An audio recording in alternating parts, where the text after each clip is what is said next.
KB4Lent coming to you today with a little cooking video.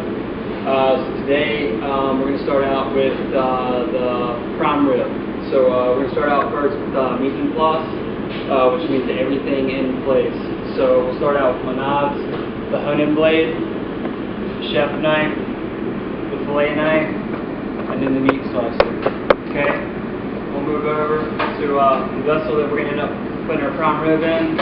As you can see, the hotel pan with the oven rack. The reason for that is so the bottom of the prime rib, as it's roasting in the oven, number one, it does not hit that heating surface and sort of cook quicker or fry, and it also allows some air circulation under it, which gives us a really nice prime rib. So I've got this pot here for any of the scraps. What that's going to be is we're going to turn that into the au jus, so we're utilizing every part of the animal that we possibly can. So also with mise en place, I have my meat cut and moored, color red for me. So the rub we're going to put on this is contains these spices and herbs: thyme, granulated garlic, whole basil, whole oregano, and a little bit of dill weed. And I have all that already in this container right here. What we're going to use to rub down is a little bit of liquid smoke and Worcestershire for the prime rib, and of course salt and pepper. I like the bigger grain pepper, that way you don't over season it, as well as kosher salt. It's a little bit flakier than iodized. Iodized is the table salt, and it can very quickly overpower. So most of the time, iodized salt is what I use. And last but not least, linen cloth. So when we wipe all the blood from the ribeye and stuff like that, the linen cloth does not have fibers such as that a towel would. So now we don't have any cotton or residue on that, and we can dry our meat as best as possible. All right. So I'll take you right over here to the meat. So this is what the prime rib looks like. It is a ribeye loin. You can see the little rivettes were. Well, that's what it looks like. So we're going to roast this entire thing off. So step one, get it out of the package.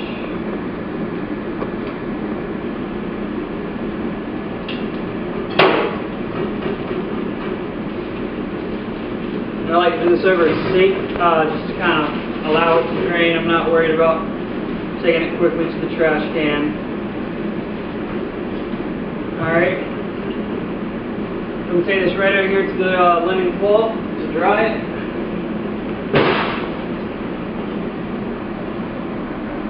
As you see, all we're trying to do is get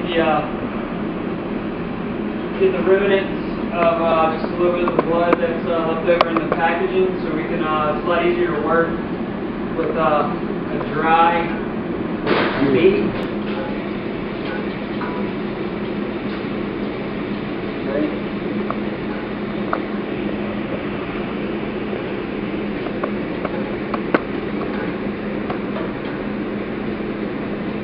Alright, so this is the ribeye loin. It's a lot easier than what it thinks. Just a couple of things to be aware of. Of course, it's the top part of it. We flip it over. A lot of people don't realize that these boulders, as you can see, they're kind of coming up. So if you're doing this for a prime rib or cutting this for ribeye steaks, you're going to take this off, because once you cut your steaks or cut into your prime rib, this is not going to look the greatest. So we're just going to cut that off. However, that's the reason for the stock pot. We're going to use this part of it for stock. So I'm going to take my meat knife, meat slicer, see how it covers the whole surface of it, and just slowly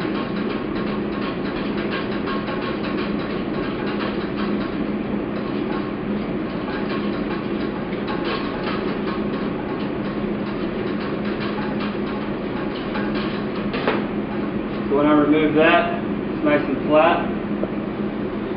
So it's not a whole lot of waste. It is a little bit of fat. Alright. So then we're going to do the other side.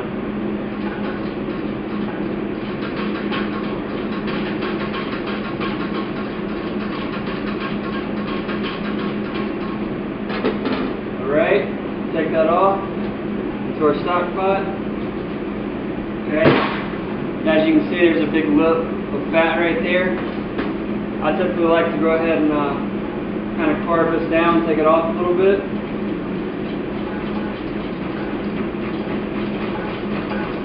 So,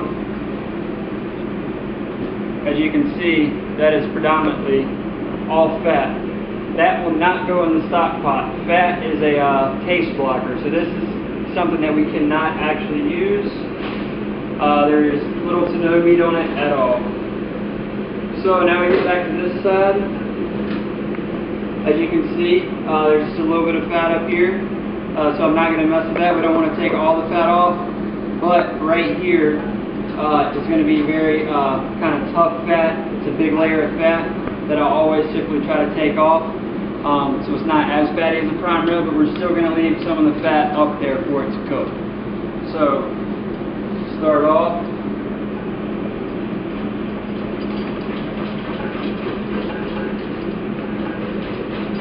By cutting that back, and again, as you can see, there's just a little bit, but that's that main bulk of fat that I was talking about. Cut it open, it's nothing but fat. And also know right here, as you can see, it's a nice bulge. I'm going to trim that down a little bit as well.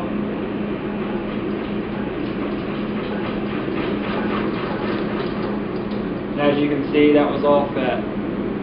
Again, we're not going to use that. It serves little to no purpose in the au jus.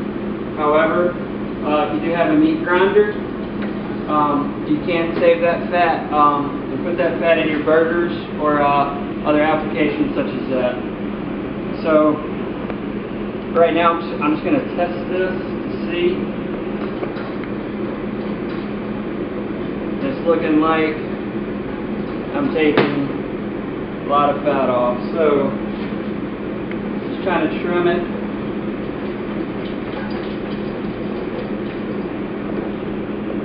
Alright, so now I can start to see a little bit of meat right there.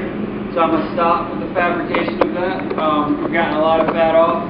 What that's going to do is allow us to roast, and when I slice it to order, it'll be a less fatty product. You get more bang for your buck. So now that we have it dry, we're going to transfer it right over here. Okay, now we're going to start the process of putting it together right before the oven. So, ready? Alright, close up on it. Again, I'm going to reiterate that I have all these things separated. So when I go into there, I'm not tainting everything else. What I'm going to do with a lot of this stuff used over is that will go into the au jus as well to kind of help flavor it. So that's why I like to have my stuff separated. That way I don't contaminate the rest of my ingredients for later use. So we're going to just pour this over, rub that down, rub it in, and this is what's going to make all the seasoning stick to it. Alright? So I like to start out with black pepper first.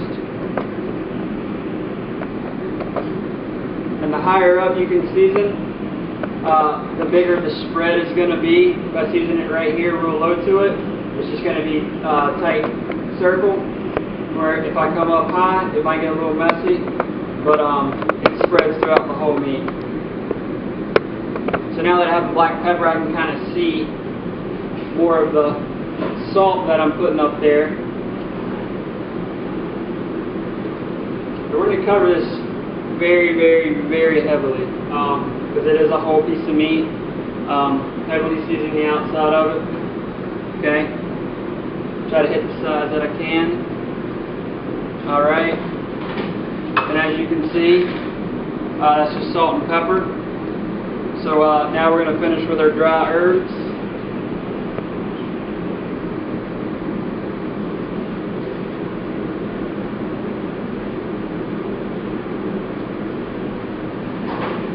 Okay, one thing I like to do and not miss is this right here. So I just take my herbs in my hand and rub it in. Alright, now people say rub.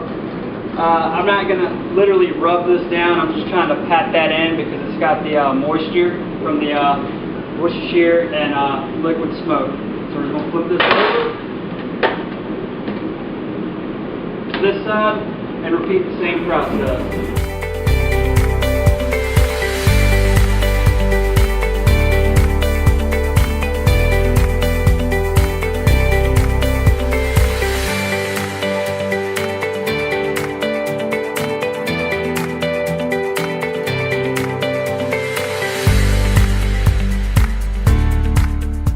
Alright, so now we have our prime rib fabricated, seasoned, it's ready for the oven. I still don't quite understand why. I was always under the impression hot air rises.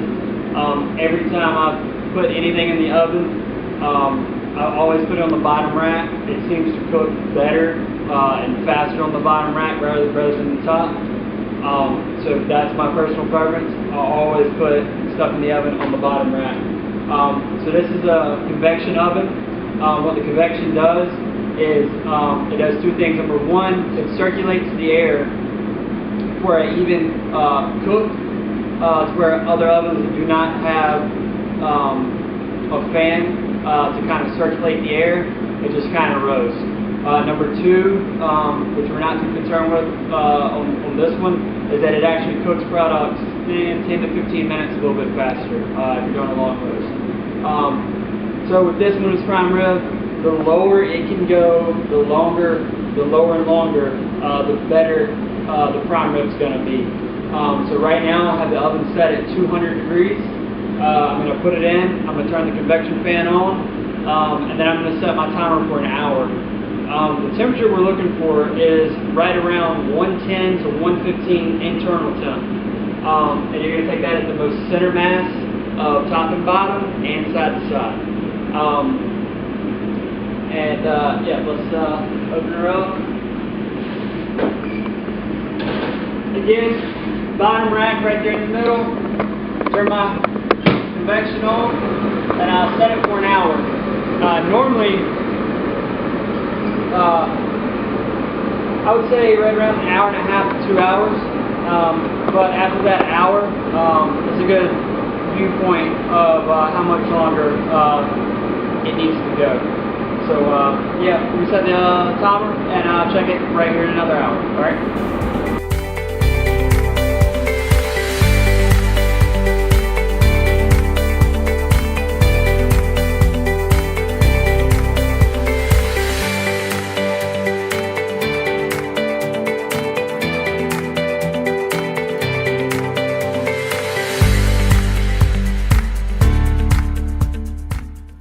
Doing that in the pan. We still need to bring it out and allow it to rest, just because this is such a big piece of meat. That's why we're going to give that 3 to 4 hours sit down and rest. We'll come back and slice it and we'll have you take a look on the inside, alright?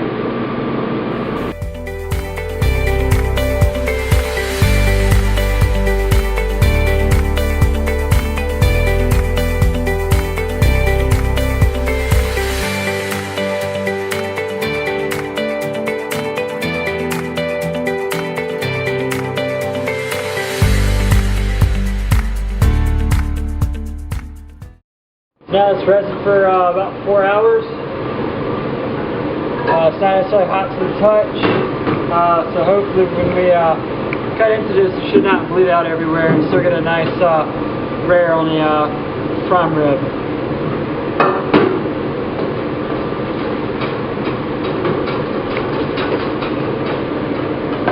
So that would be an end cut right there. As you see, we're not bleeding out all over the board. So it's had enough time to properly rest and rehydrate itself. So that's again on the end. So that's a pretty good mid-rare. You get more towards the middle, it's definitely going to be a little bit redder. So personal preference. Very nice color on that prime rib. Evenly roasted. Not one side is a lot more grayer than the other side, so it's a nice even all around heat. Load sound always does good.